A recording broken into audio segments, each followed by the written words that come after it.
आता मी पहिल्यांदा पाया पडतो, धन्य माझे दादा आणि माझी मायबाप म्हणतोय ना, कारण ज्या वेळेला नोकरी लागलो त्यावेळेला माझं पत्र्याचं शेड होतं आणि पत्र्याच्या शेडपासून दादानं छत्रछाया दोघांनी माझ्या अंगावर ठेवून दिली. आमचा पहिल्यांदा गॅस जो आणून दिलाय त्या ह्या माझ्या दादाने. माझ्या घरामध्ये गॅस नव्हता, माझ्या घरी टीव्ही नव्हता. मी आज टीव्ही स्टार झालेलो आहे, पण माझ्या कलेसाठी मी कलेक्टर ऑफिसला लागल्यानंतर कलेक्टर ऑफिसला प्रेरणा देणारा माणूस फक्त हा जमिनीमध्ये महसूलमध्ये तज्ञ असलेला माणूस की त्यांच्याकडनं अधिकारी तयार झाले, प्रांत तयार झाले, तहसीलदार तयार झाले, अशी बरीचशी माणसं तयार झाली. आजही त्यांच्याकडे भरपूर आघात ज्ञान आहे, सगळा भूगोल सांगू शकतात. हे गाव कुठे आहे, ते गाव कुठे आहे. सातारा जिल्ह्यातलंच नाही तर महाराष्ट्रातलं कुठलंही, महाराष्ट्राच्या बाहेरचं बी कुठलंही, तर असा हा दादा माणूस हा बुद्धीनं जबरदस्त आहे आणि नेहमी हसतमुख राहणार.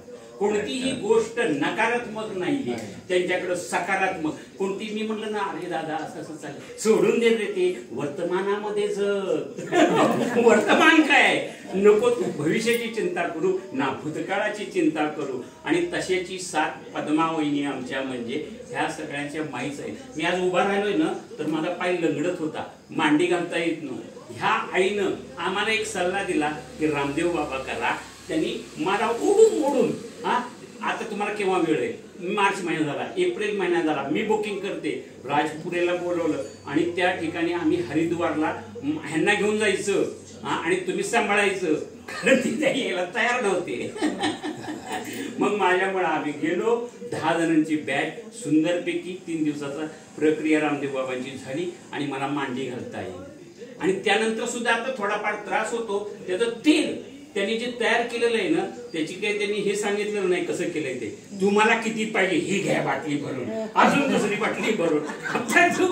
म्हणजे अशी सेवा करणारी मावली आजच्या जगामध्ये कुणीही मिळत नाही. कुणाला काय द्यायचं म्हणलं ना तर मला काय मिळतंय हा विचार करतात, पण ही नवरा बायको असा विचार करत नाही. आमच्याकडनं काय तुम्हाला द्यायचंय, कल्पवृक्ष म्हणूनच जगतात. मी म्हणतो झाडाची सावली झाडाप्रमाणेच वागतात. त्यांना 2 मुलं चालत जायच्या. आता ही मुलगी सांभाळती, ही आमची मुक्ताई.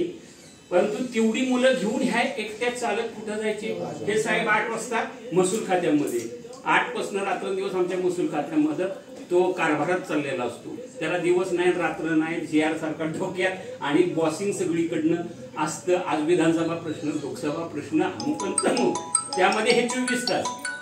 पण ह्या माऊली पोरांना शिक्षण देण्यासाठी हितनं चालत कुठं जायचं, आनंद इंग्लिश स्कूल. आनंद इंग्लिश स्कूलला चालत येऊन मुलांना शिकवायचं, त्यांचा डबा, त्यांचं पाणी, हे सगळं त्यांनी केलं. आणि मुलंही व्यवस्थित झाली, सुनबाई सुद्धा व्यवस्थित मिळाल्या. आणि आज मुक्ताईसारखी आमची नात मिळालेली आहे गोड, तिच्याबद्दल सगळ्यांनी टाळ्या. दोघंही शतायुषी हो आणि असंच आमच्यावर म्हणजे वृक्ष छाया, कल्पवृक्ष राहो हीच माझी विनंती आहे. धन्यवाद.